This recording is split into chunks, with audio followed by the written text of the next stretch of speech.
열두 제자를 보내시다.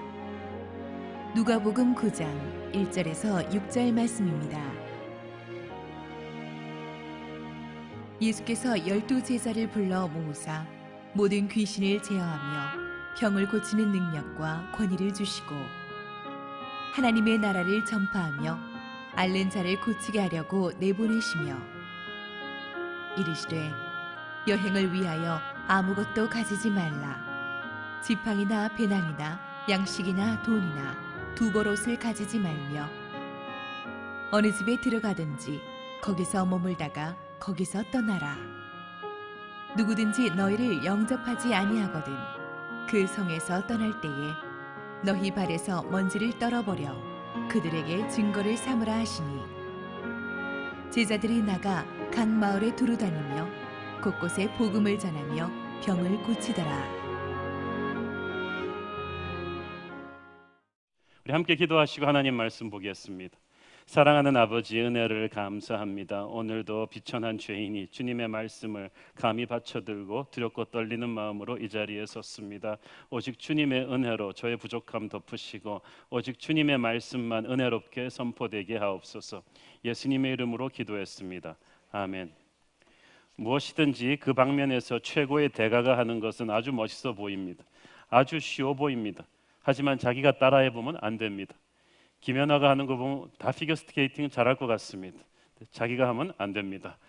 구경꾼이 되긴 쉬워도 자기가 직접 해보면 어렵습니다. 그래서 진짜 리더십의 훈련은 이 교실에서 이루어지는 것이 아니고 현장에 직접 뛰어들어서 부닥쳐보는 것입니다. 사자가 이 새끼를 낭떠러지에서 굴러 떨어뜨림으로써 진짜 어른으로 입문시키듯이 영적인 세계에서도 마찬가지입니다. 제자들이 예수님과 함께 있을 때는 그냥 따라다니기만 하면 됐습니다. 예수님이 사역하시고 예수님이 고치시고 예수님이 설교하시면 옆에서 와 그러기만 하면 됐습니다. 사람들 줄만 잘 세우면 되었습니다. 그런데 어느 날 갑자기 예수님께서 이제 너희들이 해봐라. 그리고 갑자기 뒤로 물러나십니다. 제자들은 이제 훈련병에서 실전에 투입되는 병사들로 갑자기 발돋움하게 된 것입니다. 우리는 신학교를 나와서 목사가 되면 또 교회 좀 오래 다녀서 집사 장로가 되면 교회 어른이 된 거라고 착각을 합니다. 영적인 리더가 되었다고 착각을 하는데 그거는 세상적인 사고방식입니다. 교회밥을 더 먹었다고 영적 리더가 되는 것이 아니고 하나님의 나라는 말에 있지 않고 능력이 있습니다. 실전에서 능력을 보여줘야만 합니다. 목사는 목사로서 장로는 장로로서 그만한 영적인 능력을 현장에서 보여주지 못하면 그는 권위가 없어요. 그래서 이 전도나 선교는 책상에 앉아서 하는 게 아니라 현장으로 뛰어들어야 하는 것입니다. 교회는 그런 영적인 야성이 있어야만 됩니다. 살아있는 교회는 현장을 뛰어들고 왔다 갔다 하는 이 전투병들이 가득한 곳입니다. 저는 이 초대교회 지도자들이 되는 이 사도들이 현장에서 실력을 검증받았듯이 우리 새로운 교회 성도들, 재직들도 항상 사역의 현장에서 검증받는 분들 되기를 바랍니다. 현장을, 실전을 뛰고 온 사람은 다르거든요. 오늘 본문에서 예수님은 드디어 제자들을 실전으로 투입하십니다. 1절 읽습니다. 시작. 예수께서 12 제자를 불러 모으사 모든 귀신을 제어하며 병을 고치는 능력과 권위를 주시고. 자, 여기서 우리는 중요한 사실을 하나 알 수 있죠. 우리는 12 제자가 항상 예수님 따라다녔다고 생각하죠. 3년 동안. 아니에요. 제자들이 항상 주님과 함께 한 것은 아닙니다. 그들은 많은 시간을 주님과 함께 여행한 것은 사실이지만 때가 되면 그들은 집으로 돌아갔던 걸 알 수가 있습니다. 그리고 얼마 동안 가족들을 돌보다가 여러 가지 일들을 하다가 또 어느 순간에 주님이 콜하시면 딱 불러 모으는 거예요.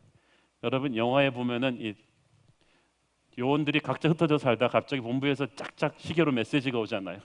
어디로 집결하라고. 그러면 각자 다른 직업에 있다가 막 뛰어나오는 거예요. 미션을 위해서. 주님께서 12 제자를 한 군데로 불러 모으셨습니다. 미션을 위해서 불러 모으신 거예요. 전혀 다른 배경에서 온 12명의 제자들이 짝을 지어줘서 특별한 사명을 위해서 파송되는 것입니다. 그들이 그냥 평소에 같이 멋모르고 우르르 주님 따라다닐 때는 철부지 제자들이었지만 이제는 장난이 아닙니다. 총알이 빗발치는 영적 전쟁의 현장에 투입될 전투병으로서 전우로서 모이는 것입니다. 우리가 12 제자들 같아요. 우리가 같이 교회에서 모여서 막 희덕거리고 할 때는 재밌습니다만은 어느 시점에서 주님께서 우리를 사명의 자리로 함께 부르시는 때가 있습니다. 파송하기 위해서 부르시는 것입니다. 여기서 교회의 아이러니가 있습니다. 교회는 흩어지기 위해서 집결하는 것이에요. 파송되기 위해서 모이는 것입니다. 그런데 우리는 교회에서 계속 모이기를 힘쓰라 그 말만 계속 강조해요. 그런데 흩어지기도 힘써야 돼요. 드리기만 하고 보내지 않겠다. 모이기만 하고 흩어지지 않겠다. 훈련만 시키고 파송하지 않겠다. 그것은 교회가 죽게 되는 지름길입니다. 살아있는 교회는 흩어지기 위해서 모이는 교회입니다. 여러분이 우리가 우연히 같은 교회에 다니게 된 존재들이 아닙니다. 우리가 2015년에 이 자리에 새로운 교회 성도로서 같이 이 자리에 앉아 있는 것은 하나님께서 어떤 특별한 사명을 위해서, 이 시대 특별한 사명을 위해서 믿음의 용광로 안에 우리를 같이 팀으로 불러 모아 주신 거예요. 여러분, 기독교 역사를 보면요, 부흥이 계속 일어나는 게 아니에요. 부흥이 일어나는 때가 있고 그 부흥을 위해서 하나님께서 사람들을 준비시킵니다. 그래서 믿음의 사람들이 태어날 때요, 르네상스 때 다빈치와 라파엘로와 그 미켈란젤로가 거의 동시대에 막 활동했듯이 이렇게 영적 거인들이 같이 준비되고 튀어나오는 때가 있어요. 18세기 중반 영국 옥스퍼드 대학에는 홀리 클럽이라는 경건하는 학생들의 바이블 스터디 모임이죠. 성경 공부 모임이고 기도 모임이 있었어요. 거기에 있었던 사람들이 누구냐 하면 찰스 웨슬리입니다. 우리가 아는 찬송가의 거의 한 반 이상을 쓴 뛰어난 찬송가 작곡가죠. 그는 찬송가로 그 시대를 변화시켰어요. 그의 형제 요한 웨슬리가 있습니다.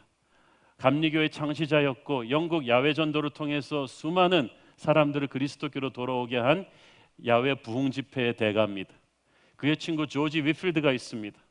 금세기 최고의 설교가라는 이 조지 위필드는 미국 동부로 건너가서 신대륙 전체에 1차 영적 대각성 운동에 불을 일으키는 엄청난 설교자입니다. 이런 사람들이 20, 30년 전에 이 영국 옥스퍼드 홀리 클럽에서 함께 모여서 준비가 되었던 거예요. 그들이 전 세계로 파송된 것입니다. 하나님께서 어느 때 어느 장소에 하나님의 사람들을 준비하십니다. 이 새로운 교회를 통해서 하나님께서 다음 세대 한국 교회가 감당할 어떤 선교, 어떤 통일 한국의 시대, 열방으로 가는 사명, 다음 세대를 준비시키는 어떤 일을 위해서 우리를 준비하고 계신 줄 믿습니다. 그래서 이 예배가 그걸 준비하는 시간이에요. 그 시간에 졸아야 되겠어요, 말아야 되겠어요? 굉장히 중요한 시간이에요. 어젯밤에 열대야 때문에 잠 못 이뤘어도 졸지 마세요. 우리는 주님 나라 확장을 위해서 함께 부름받은 동지들입니다. 같이 순식구가 되었다. LCS 아우리치 팀이 되었다. 이거 보통 인연이 아닙니다. 하나님이 우리를 통해서 시키고자 하는 어떤 사명이 있습니다. 어떤 분은 생각합니다. 그 사명 나 다른 사람이랑 하면 안 될까요? 이 전우가 맞나요? 나랑 매치가 아닌 것 같은데 하나님은 실수가 없으세요. 이 마태복음에 보면은 마가복음에 보면은 예수님께서 12제자를 보내실 때 한 명 한 명씩 안 보내시고 팀으로 2명씩 짝지어 보냈습니다. 이 전도 사역하는 것은 마귀와의 싸움이거든요. 혼자 하면 위험해요. 그래서 하나님께서 항상 팀으로 보냈는데 아마 함께 훈련받은 사람들을 사역 현장으로도 함께 파송했을 거예요. 군대에서도 그렇답니다. 함께 훈련받은 동지들이 실전에도 같이 투입되는 게 실전 효과가 더욱 좋다고 하죠. 여러분, 믿음의 동지들입니다. 서로를 귀하게 여기십시오. 자, 그런데 예수님께서 이 제자들을 보내기 전에 능력과 권위를 주셨다 그랬죠. 1절 보세요. 다시. 모든 귀신을 제어하며 병을 고치는 능력과 권위를 주셨다. 능력과 권위, power and authority, 똑같은 말 같지만 다른 뜻입니다. 자, 능력은 말 그대로 실제적으로 어떤 일을 할 수 있는 힘이에요. 차로 말하자면 기름과도 같습니다. 아무리 허울에 멀쩡한 자동차도 기름이 없으면 가지를 않아요. 아무리 멀쩡해 보이는 사람도 하나님의 능력이 없으면 하나님의 일을 할 수가 없어요. 하나님께서 우리에게 사명을 주실 때는 반드시 능력을 주십니다. 능력 주지 않았다, 사명 안 준 거예요. 하나님께서 우리를 준비시킵니다. 사람들의 사역 현장에서 무너지는 중요한 이유 중에 하나는 능력 받지 않고 일하기 때문입니다. 성령의 능력을 받지 않고 인간의 재능으로 일하려고 하니까 사고가 납니다. 하나님의 일은 사람의 힘으로 못합니다. 힘은 힘대로 쓰고 일은 일대로 안 됩니다. 하나님은 하나님의 사람에게 사명을 주시면서 반드시 하나님의 능력을 주십니다. 하나님 사이즈의 사명은 반드시 하나님 사이즈의 능력을 요구하는데 이 능력이 바로 기름 부으심이에요. 내게 능력 주시는 자 안에서 내가 모든 것을 할 수 있는 것이지 그의 능력 안에 없으면 우리는 아무것도 할 수가 없습니다. 마태복음 10장 1절을 읽습니다. 시작. 예수께서 그의 12 제자를 부르사 더러운 귀신들 쫓아내며 모든 병과 모든 악한 것을 고치는 권능을 주시니라. 자, 여기서 모든 병과 모든 약한 것, 이게 굉장히 중요한 거예요. 하나님은 되고 안 되고가 없어요. 어떤 난이도가 높은 문제도 하나님은 능력 있게 해결하십니다. 사랑하는 여러분, 어떤 문제도 두려워하지 마십시오. 문제의 크기에 압도되지 마세요. 그 어떠한 어려움도 주가 주시는 능력으로 극복해낼 수 있습니다. 하나님의 부르심이 확실한데 능력이 없다, 엎드려서 기도하셔야죠. 사도행전 1장 4절 시작. 사도와 함께 모이사 그들에게 분부하여 이르시되 예루살렘을 떠나지 말고 내게서 들은 바 아버지께서 약속하신 것을 기다리라. 여기서 기다리라는 것은 기도하면서 기다리라는 뜻입니다. 사도들과 120 문도들은 마가의 다락방에서 목숨 걸고 기도했습니다. 사명은 큰데 능력은 없으니까 목숨 걸고 기도하는 수밖에 없어요. 여러분, 기다릴 때 그냥 기다리지 마세요. 시험 들어요. 기도하면서 기다리셔야 돼요. 그래서 그들은 결국 로마를 뒤집어 엎는 성령의 능력을 받았습니다. 능력이 임하면 어떻게 됩니까? 세계를 뒤집어 놓습니다. 사도행전 1장 8절 시작. 오직 성령이 너희에게 임하시면 너희가 권능을 받고 예루살렘과 온 유대와 사마리아와 땅 끝까지 이르러 내 증인이 되리라 하시니라. 그러므로 우리는 어떤 어려움 앞에서도 기도하며 하늘의 능력을 다운로드 받아야 되는 줄로 믿습니다. 힘들고 지치고 억울하고 아플 때 내려놓을 때가 아니라 기도할 때입니다. 우리 수준에 맞는 일을 달라고 하지 말고 하나님의 능력으로 감당할 수 있는 능력을 달라고 기도해요. 이 수준이, 일의 수준이 이 정도인데 내 능력은 이거밖에 안 된다, 그러면 일을 쉽게 해달라 그러지 말고 그 일까지 올라갈 수 있는 능력을 달라고 하십시오. 그게 여러분한테 더 좋은 거예요. 그죠? 그 능력으로 우리는 병든 자를 고쳐야 돼요. 아픈 자를 만져줘야 돼요. 능력이 무엇을 이룰 수 있게 하는 힘이라면 권위는 하나님이 옷 입혀주시는 합법성입니다. 영적인 세계에서 천사와 마귀들이 다 알아볼 수 있는 어떤 우주적인 명분이에요. 영적인 무게감이죠. 이런 겁니다. 조폭두목이 검사보다 힘은 셉니다. 그렇지만 조폭두목이 검사 못 때립니다. 왜냐하면 검사에게 나라가 권위를 실어주었기 때문입니다. 우리가 아무것도 아닌 것 같아 보입니다. 그러나 하늘과 땅의 권위를 하나님이 실어줬습니다. 그래서 마귀가 우리를 못 때립니다. 힘은 골리앗이 훨씬 셉니다. 그렇지만 골리앗이 다윗을 못 이깁니다. 왜냐하면 하나님이 다윗에게 권위를 실어줬기 때문입니다. 골리앗의 칼을 아무리 휘둘러도 다윗을 맞출 수가 없지만 다윗은 콩알만한 돌을 던져도 골리앗을 쓰러뜨립니다. 이게 권위의 힘이에요. 하늘과 땅의 권위를 하나님이 주셨습니다. 그러므로 사람을 두려워하지 마십시오. 사람의 눈치를 보면서 설문조사하면서 움츠러들지 마십시오. 세상은 다수결로 결정하지만 하나님의 나라는 한 사람의 의인이 하나님 앞에 바로 설 때 세상을 꺾는 것입니다. 사람들의 눈치를 보지 마시고 주께서 여러분에게 주신 영적인 권세를 확신하십시오. 자, 이 권세를 주시면서 하나님은 뭘 하라고 하셨나요? 능력과 권위를 그냥 아무 목적 없이 주시지는 않습니다. 2절 읽습니다. 시작. 하나님의 나라를 전파하며 앓는 자를 고치게 하려고 내보내시며. 자, 보세요. 첫 번째 사명은 하나님의 나라를 전파하는 것이고 두 번째 사명은 병든 자를 고치는 것이었습니다. 첫 번째 사명은 하나님 나라를 전파하는 것, 쉽게 말해서 복음을 선포하는 것이었습니다. 마태복음에 보면 천국이 가까운 것을 전파하라고 하셨습니다. 천국이 가까이 왔다, 하나님의 나라가 가까이 왔다는 것은 예수님을 통해서 드러났어요. 예수님이 오신 것은 이제 하나님 나라의 문이 열린 거예요. 그러므로 이 예수님을 믿고 영접해야지 산다. 이 복음을 우리는 아주 명쾌하게 전해야 되는 것입니다. 이 복음 전하는 것이 가장 급선무예요. 교회가 그래서 딴 거 하면 안 돼요. 교회는 피 묻은 예수 그리스도를 전해야 돼요. 복음을 전해야 돼요. 여러분에게서는 예수님이 나와야 돼요. 교회는 좋은 일을 하지만 시민단체가 아닙니다. 교회는 예수님을 전하는 것입니다. 제자들에게 주신 두 번째 사명은 병든 사람을 고쳐주는 일이었습니다. 마태복음에 보면 조금 더 구체적으로 표현합니다. 마태복음 10장 8절 시작. 병든 자를 고치며 죽은 자를 살리며 나병한 자를 깨끗하게 하며 귀신을 쫓아내되 너희가 거저 받았으니 거저 주라. 여러분 이렇게 읽으니까 아무 감정이 없으시죠? 여러분이 12제자라고 생각해 보세요. 자, 여러분 자 LCS 아우리치 팀 10명을 파송합니다. 10명 가기 전에 이제 저랑 모여서 목사님이랑 마지막 아우리치 지침을 받는 거야. 딱 모이면은 이제 팀장이 와갖고 목사님 우리가 이번에 히로시마 아우리치 가서 뭘 하면 되죠? 그러면 제가 말하는 거예요. 별로 어렵지 않아요. 아우리치 어렵지 않아요.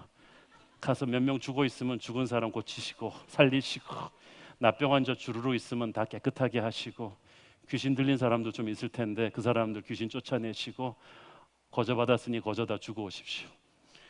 그러면 그 아우리치 팀의 표정이 어떻게 했어요? 지금 12제자가 그 상황이에요. 예수님 우리가 가서 뭐 하면 돼요? 어렵지 않아. 가서 병든 사람 좀 고쳐주고 그 다음에 죽은 사람들 몇 명 있잖아. 너 내가 나사로한테 하는 거 맞지? 그렇게 하는 거야. 이렇게 하면 그리고 내가 혈루병 앓던 여자 고치는 거 맞지? 그렇게 하는 거야. 내가 귀신 들린 사람 고치는 거 맞지? 그렇게 고쳐주고 와. 뭐 아무런 다른 말이 없어요. 제자들이 얼마나 두렵고 떨렸겠습니까? 이거는 인간의 힘으로 할 수 있는 일이 아니에요. 이런 일이 일어난다는 것은 성령이 함께 간다는 것입니다. 하나님의 나라가 임했다는 거예요. 그래서 너희들이 일으키는 그 기적이 바로 너희들이 전하는 말씀이 사실이라는 것을 입증하는 도구가 될 것이다.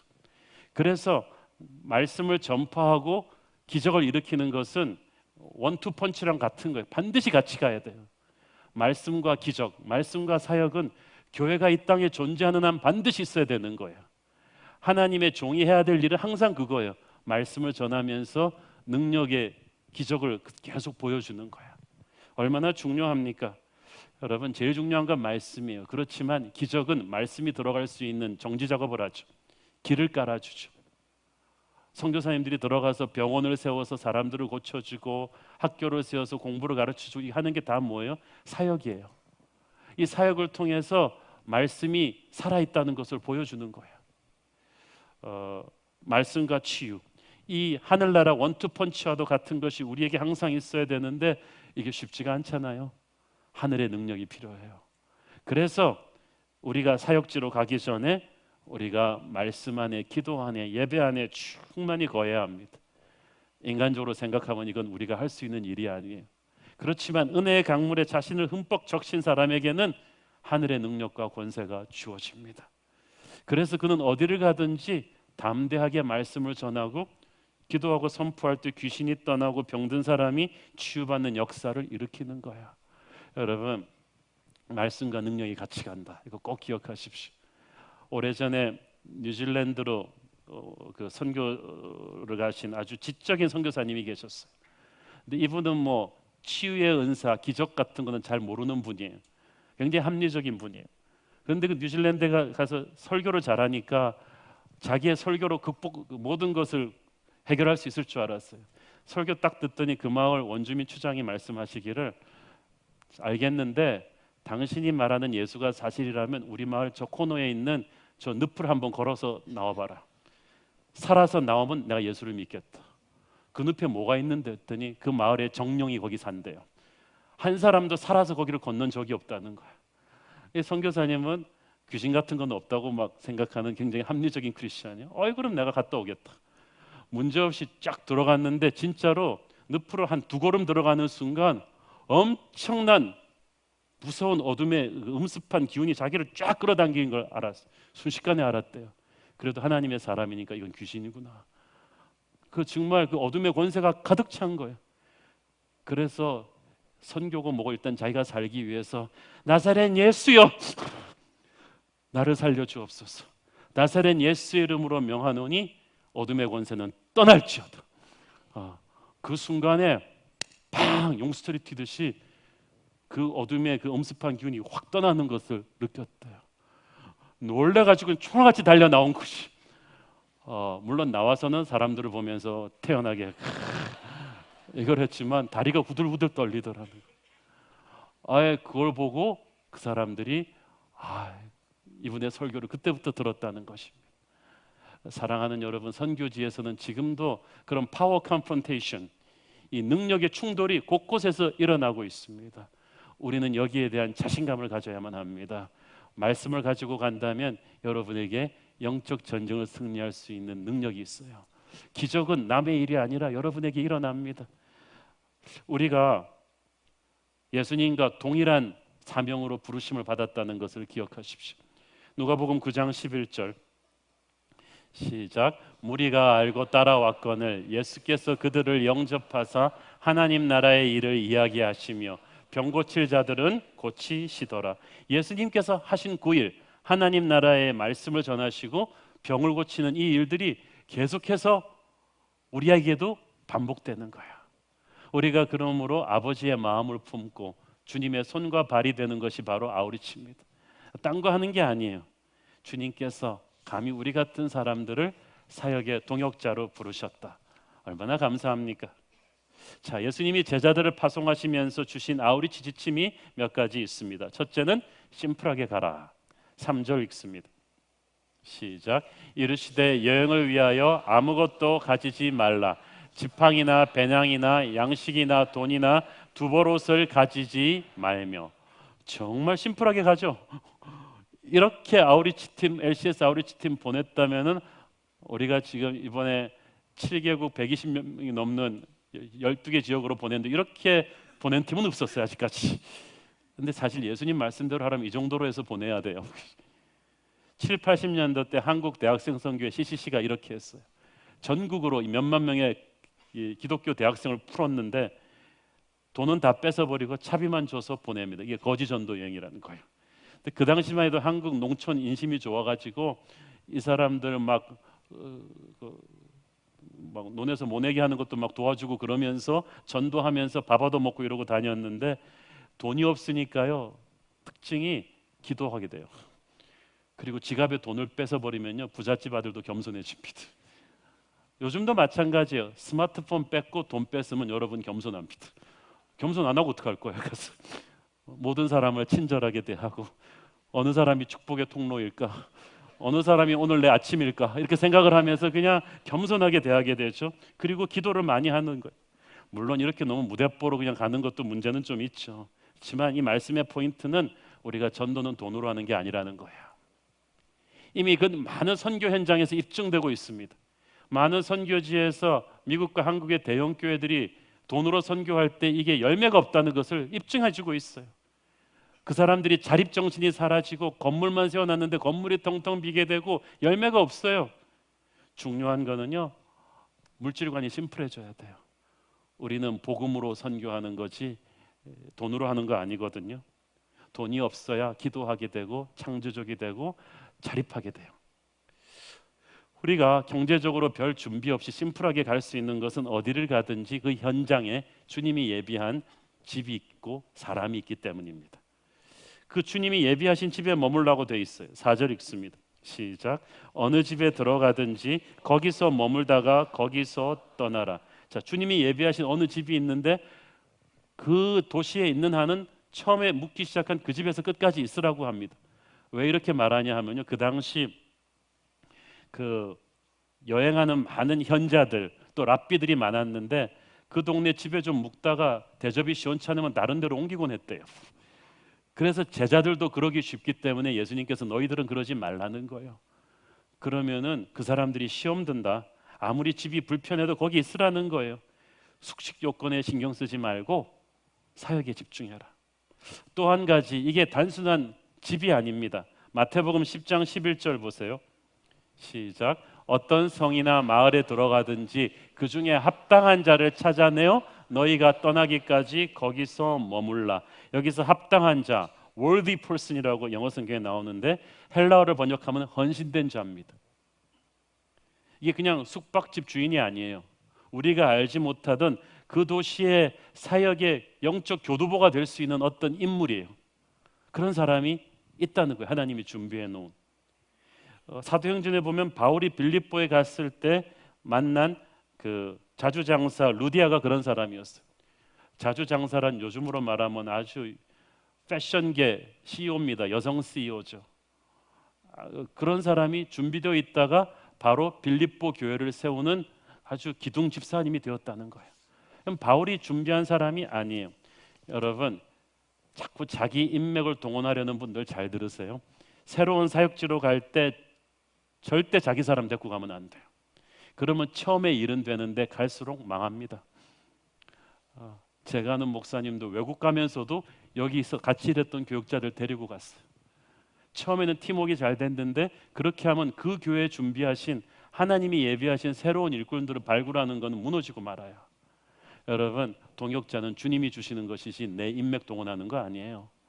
내 고등학교 후배, 내 친인척 동원해서 하는 게 아니에요. 여러분이 가면 하나님이 준비한 파트너와 일하셔야 돼요. 그러면 새로운 블루오션이 열립니다.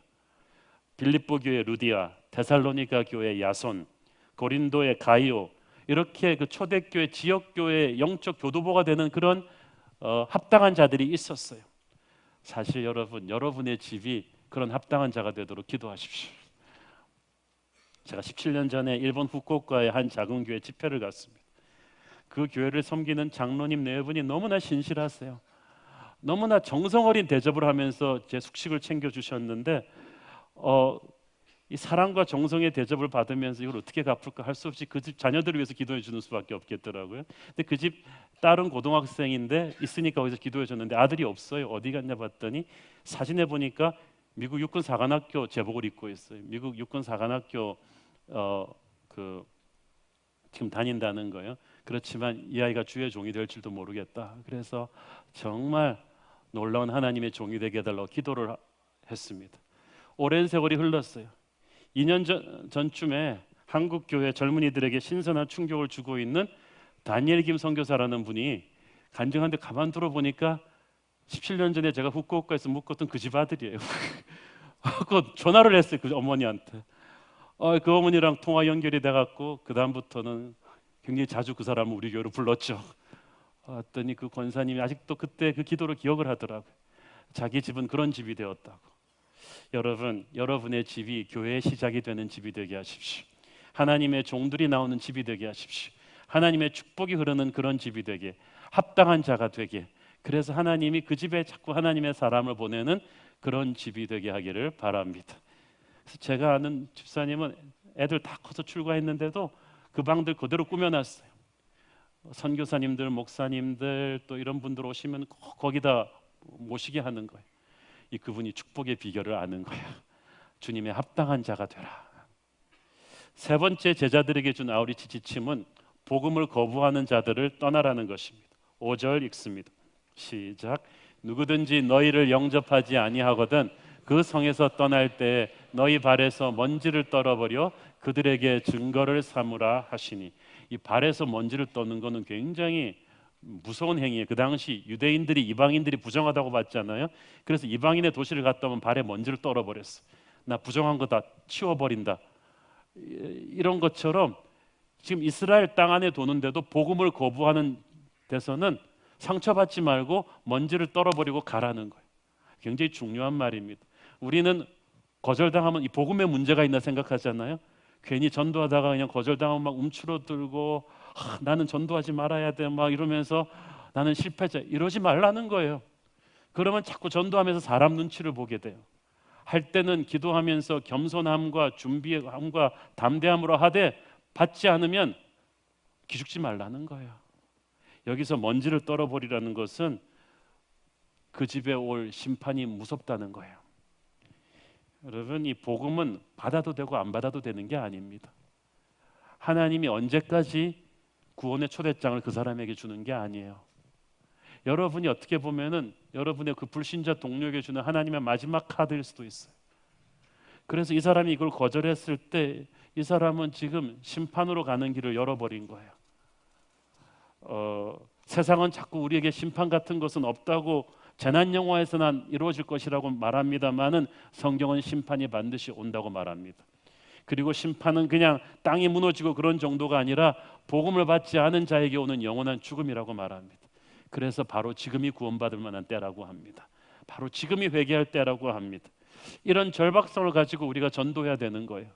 그리고 그렇게 전도했는데도 거절한다. 기죽지 말고 그 다음 타운으로 가라. 왜냐하면 이제 그 사람은 하나님 앞에서 영적인 책임이 있는 거예요. 전하기 전까지는 내 책임이었지만 전한 다음에는 그 사람 책임이에요. 기죽지 말고 발에 먼지를 떨어버리고 그 다음 사역지로 가라는 거예요. 여러분, 초창기 아시아 선교에서 모든 구미 선교사들의 핵심 관심은 중국과 일본이었어요. 조선이 아니었어요.